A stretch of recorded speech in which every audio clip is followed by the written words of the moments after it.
Bienvenue sur Africa 24 pour cette nouvelle édition du Morning News. Voici les titres de l'actualité. C'est la crise au sein du Parti socialiste sénégalais. Plusieurs militants, dont le député maire de Dakar, Khalifa Sall, ont été exclus de la formation politique. Ces derniers sont considérés comme des frondeurs. Accélération des projets de connectivité au Cameroun. Le gouvernement a ajouté 4000 km supplémentaires de fibre optique en 2017 pour renforcer le linéaire national. Et puis au Nigeria, les autorités procèdent au réaménagement du réseau ferroviaire. Un projet qui vise à diversifier l'économie nationale jugée trop dépendante du pétrole. Alors que son procès a été reporté au 23 janvier 2018, le député maire de Dakar, Khalifa Sall, doit faire face à un nouveau coup dur. En effet, le directeur du Parti socialiste, qui l'accuse avec d'autres militants d'être des frondeurs, a pris la décision de l'exclure de la formation politique. On fait le point avec notre correspondant Eladji Ndiaye. Ils sont au nombre de 65 à être exclus du Parti socialiste par le bureau politique réuni le samedi 30 décembre 2017. Les membres exclus, qui sont entre autres Khalifa Sall, Barthélémy Diaz, Aïssata Tall Sall, Aminata Diallo et Bamba Fall, sont considérés comme des dissidents du Parti socialiste fondé par le premier président du Sénégal, Léopold Sédar Senghor. Ils sont contre l'appartenance du parti à la coalition présidentielle et avaient notamment fait campagne en faveur du non lors du référendum constitutionnel de 2016 voulu par le président Macky Sall. Il n'y a pas d'exclusion, il y a juste une mascarade pour faire plaisir à quelqu'un pour des miettes. Et le Parti socialiste de Senghor ne le mérite pas, du moment que ce même parti, il y a quelques jours, rendait hommage à Senghor. On ne peut pas rendre hommage à Senghor une semaine après et faire éclater le parti de Senghor. C'est injuste et c'est contradictoire. Je suis et je reste socialiste. Khalifa Sall est socialiste. Nous ne sommes pas un parti à vendre, nous ne sommes pas un mouvement de soutien à l'APR. Aminata Diallo, de même que ses autres camarades, revendiquent toujours leur appartenance au Parti socialiste suite à leur exclusion. Selon eux, cette mesure prise à leur endroit est nulle et non avenue. Ils peuvent continuer à s'en réclamer, ils peuvent continuer à faire dans des bravades, ils peuvent continuer à faire dans des proclamations, mais nous sommes droits dans nos bottes. Ça n'a pas été une décision facile. Ce n'est pas hier ou avant-hier que les fautes ont commencé. Il y en a qui remontent d'avant 2009, d'autres après 2009, certaines en 2012, d'autres en 2014. Les plus graves, les plus choquantes, on les a vécues avec l'agression qu'on a connue, dont on a été victime ici, en mars 2015. Le bureau politique du parti a aussi exclu ce jeudi 4 janvier 7 autres membres du parti basés en Europe de l'Ouest. Les exclus comptent se tourner vers la loi au cas où des notifications leur sont adressées. D'ailleurs, le camp de Khalifa Sall a récemment déposé une plainte contre le secrétaire général du parti Ousmane Tanor Dieng pour violation des statuts et règlements intérieurs de leur formation. Ce sont 4000 km supplémentaires de fibre optique qui ont été déployés au Cameroun en 2017. Le linéaire global national est désormais estimé à 12 000 km. Une avancée pour la connectivité au niveau sous-régional puisque le réseau devrait bientôt être accordé au pays de la CEMAC. Siamlo Victoria Seji. Le Cameroun veut se positionner comme un hub sous-régional en matière de télécommunications. En 2017, le gouvernement a rajouté 4000 km de fibres optiques aux 6000 km existants dans le cadre de la troisième phase de construction du backbone national visant à conforter le maillage informatique. Mais en dehors des initiatives gouvernementales, 8000 km ont déjà été installés par Vietel Cameroun. Ce vaste projet permettra à terme de réduire la fracture numérique. Ça va donc permettre aux populations rurales d'accéder à une meilleure qualité Internet et d'augmenter le taux de pénétration de l'Internet au Cameroun, qui aujourd'hui est situé à 25%. Donc, il y a encore environ 75% de Camerounais qui n'ont pas encore accès à une très bonne qualité de l'Internet.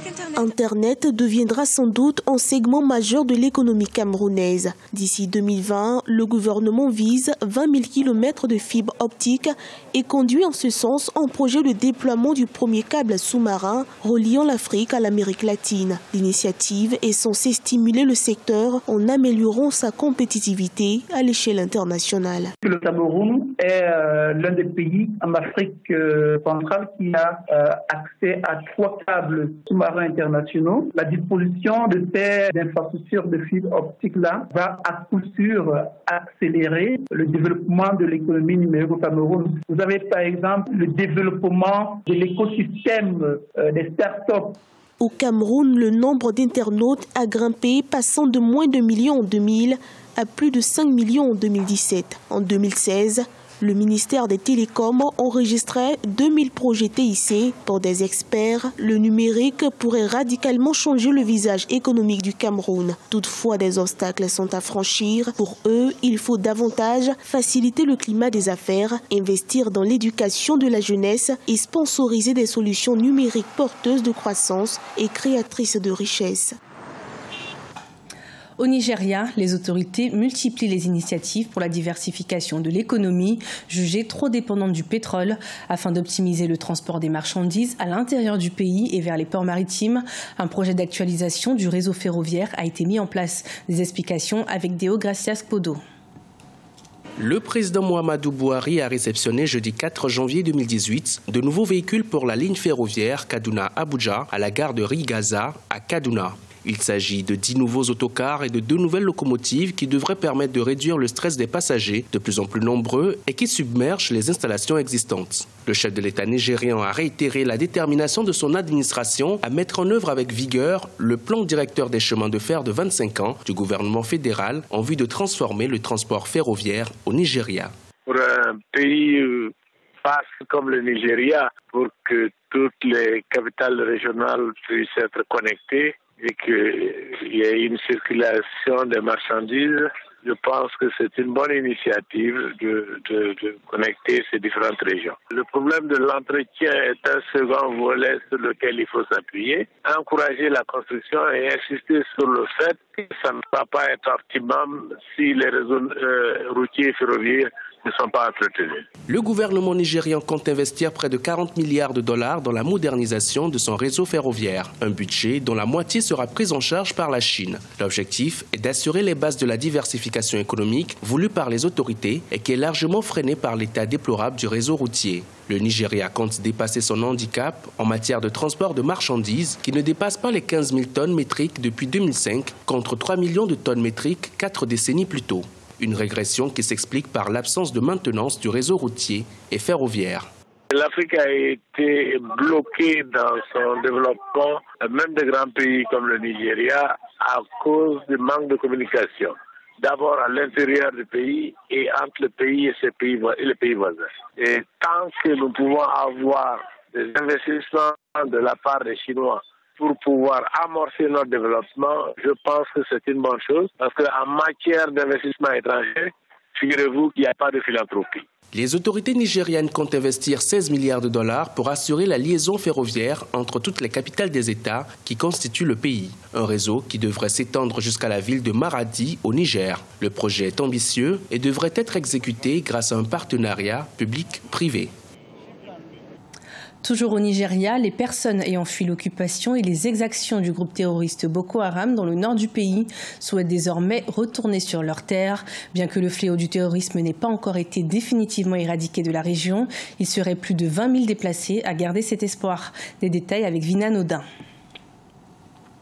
Un nouveau départ pour une nouvelle vie.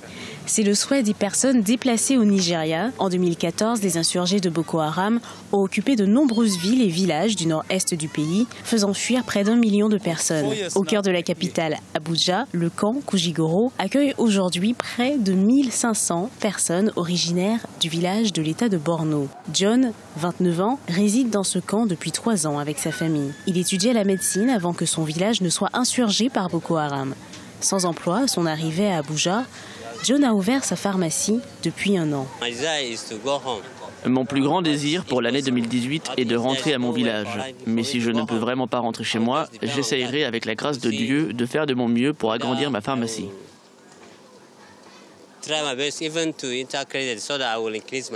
Il existe actuellement 18 camps de ce type à Abuja. Ils contiennent plus de 20 000 personnes déplacées et font face à un problème de pénurie alimentaire. L'évaluation des différents besoins que nous avons réalisés démontre que 70% des besoins des personnes déplacées sont alimentaires. Ils doivent manger, alors à chaque fois que nous effectuons des services de santé, nous leur donnons également de la nourriture. Les autorités nigériennes travaillent avec l'Agence des Nations Unies afin d'enregistrer les 100 000 personnes déplacées à l'intérieur du pays. Ce journal a été préparé par l'ensemble de la rédaction. Merci de nous avoir suivis. Retrouvez dans un instant une nouvelle édition de l'information sur Africa 24.